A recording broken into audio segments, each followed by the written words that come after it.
Good morning, ladies and gentlemen. My name is JP the Outlaw, here to give you my review for NXT February 7th, 2019. Again, sorry for the late uploads, but I want to get this week done. And, check out SmackDown Live. I explained everything vividly. So, little caveat to this. NXT had two events over the weekend. They had the NXT Halftime Heat, which was one of the most watched NXT products since the formation of the brand. And then they had Worlds Collide, which was NXT 205 Live and NXT UK, all challenging each other which is a tournament, all challenging each other for a number one contendership for whatever title of their choosing. Now, this would be the NXT UK and NXT and 205 Live equivalent of the Royal Rumble, except in tournament form. So, of course, each challenger gets a shot and an opportunity to earn their spots. I watched a little bit of Worlds Collide. It was okay. I think next year they'll have it better flushed out, maybe in a bigger arena. Okay, I think it was in a mall or some shit like that. I really couldn't make it out the background. But maybe they'll do something a little bit differently. Maybe in a official arena, maybe a little bit before NXT TakeOver, they'll have the matches set up, laid out, and then, that gives you an extra maybe hour or two of content for the WWE channel, okay? It boils down to Devlin Jordan in Velveteen Dream. Velveteen Dream picks up the win, okay? Of course, his team on Sunday, which was Johnny Gargano, Tommaso Ciampa, Johnny Gargano, Tommaso Ciampa, and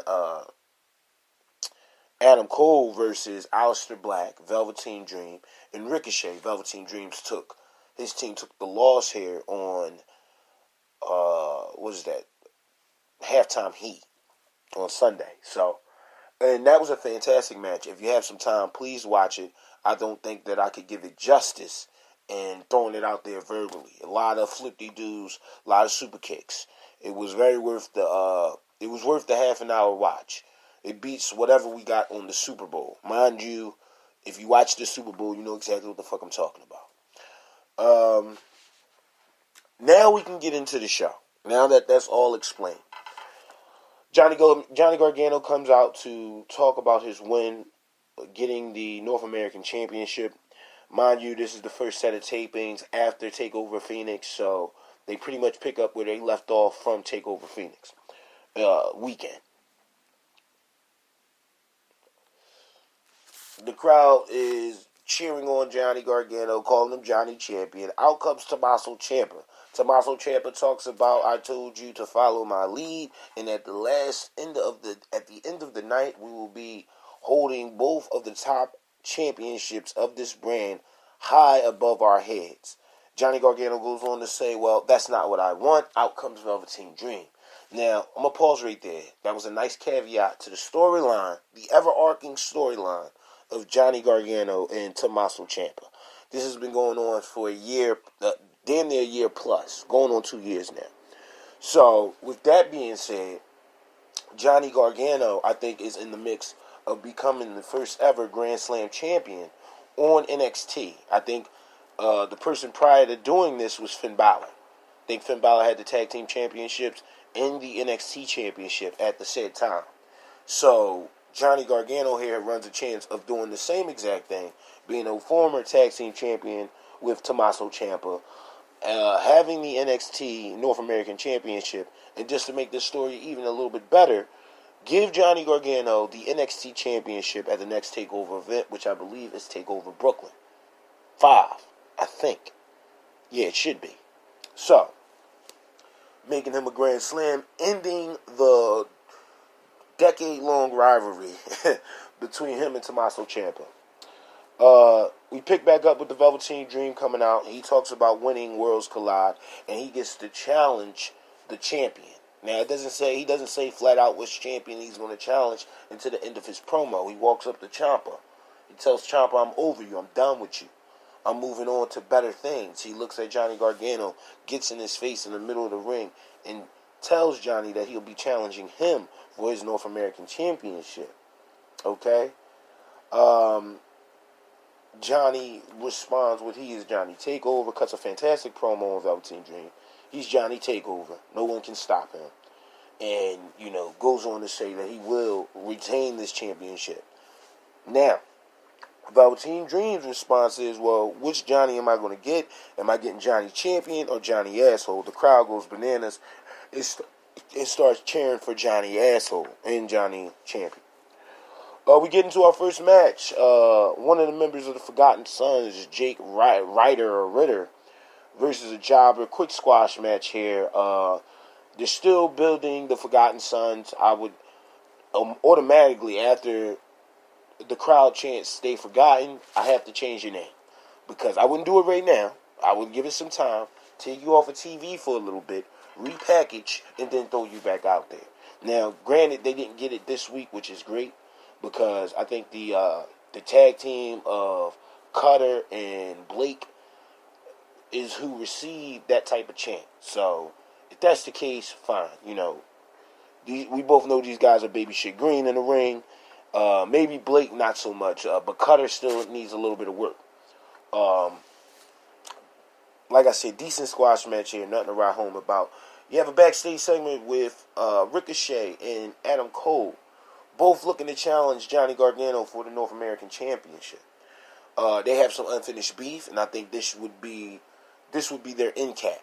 Okay, this is where you stop their feud for a little while until you get the title on a Adam Cole. I don't know why Adam Cole doesn't have a championship right now.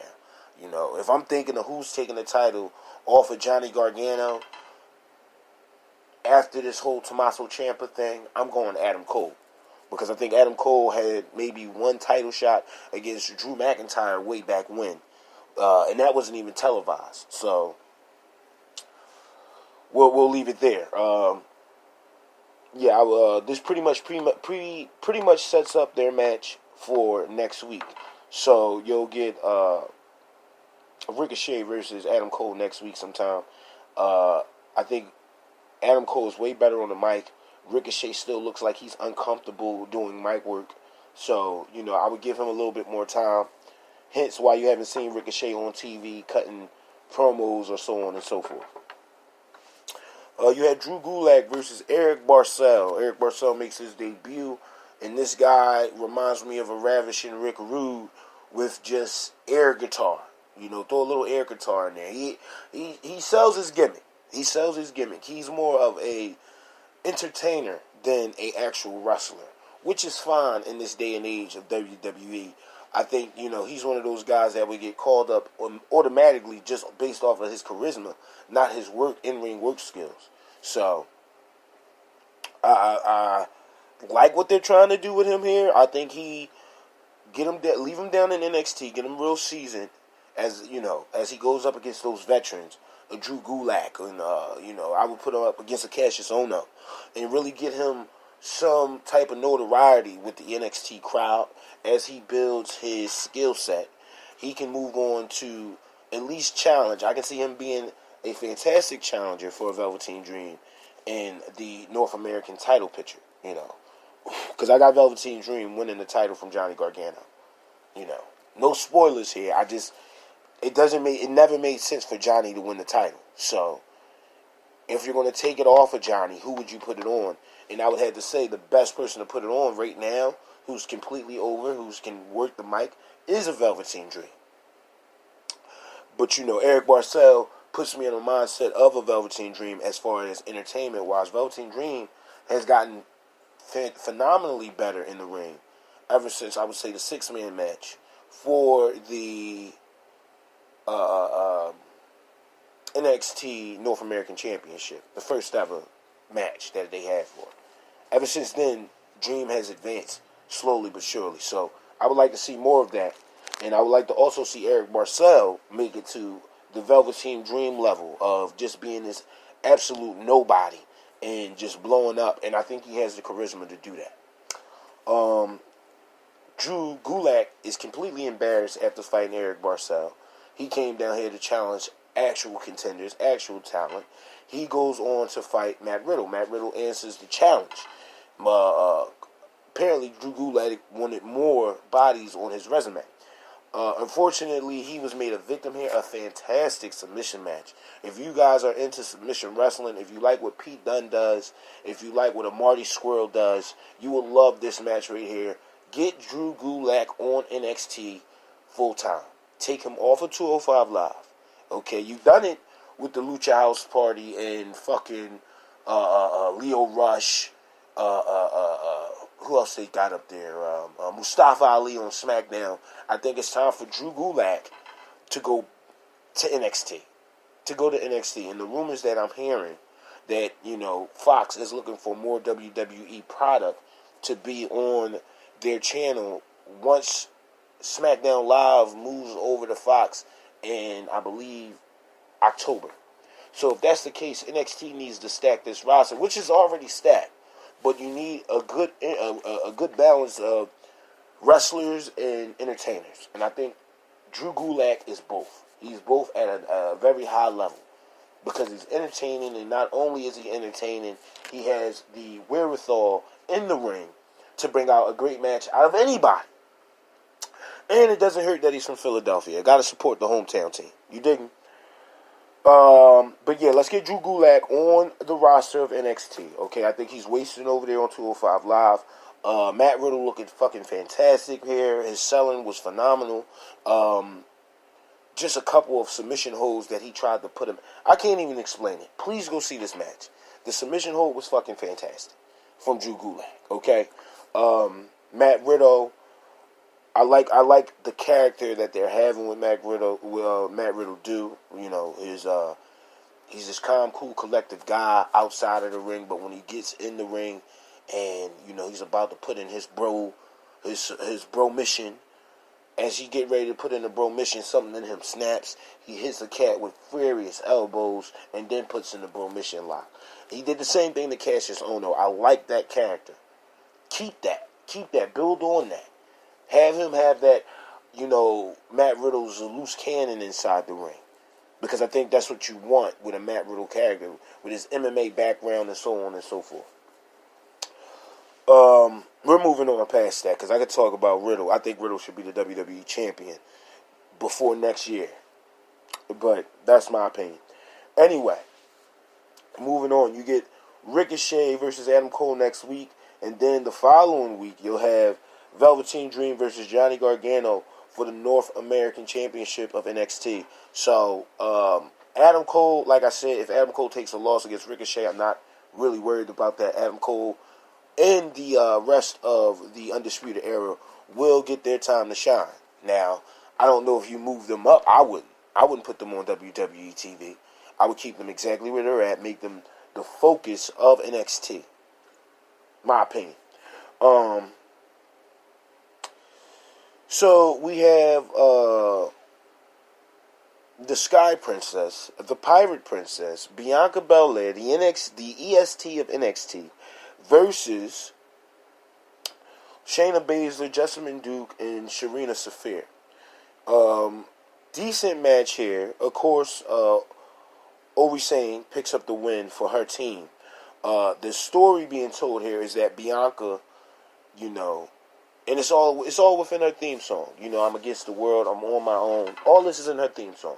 So when she's fighting a tag team match with women who are already working together within Kairi Sane and Oi Shirai, these two women are already working together as a tag team of sorts to fight Shayna Baszler and her two other horsewomen.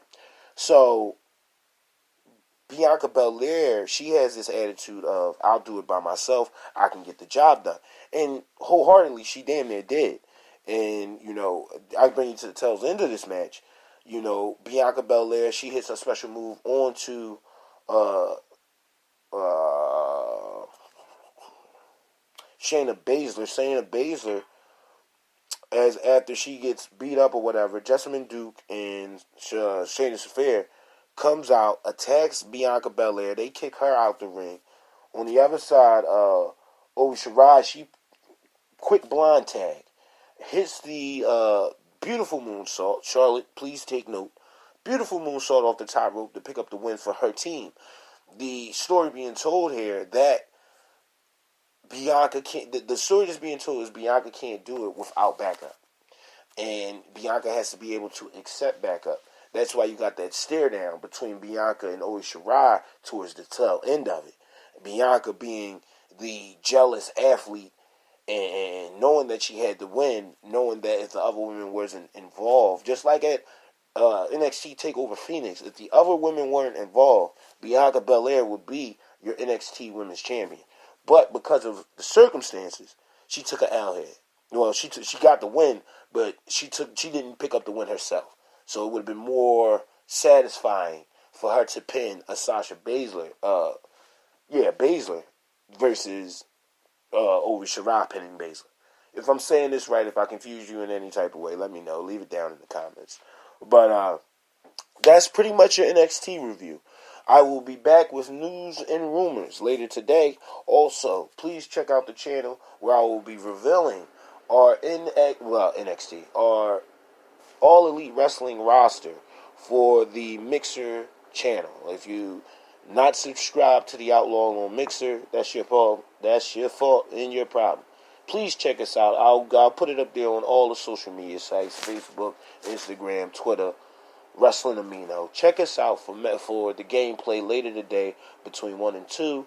And I want you guys to have a fantastic day. Please be safe. Take care of your loved ones. And the Outlaw's out. Peace.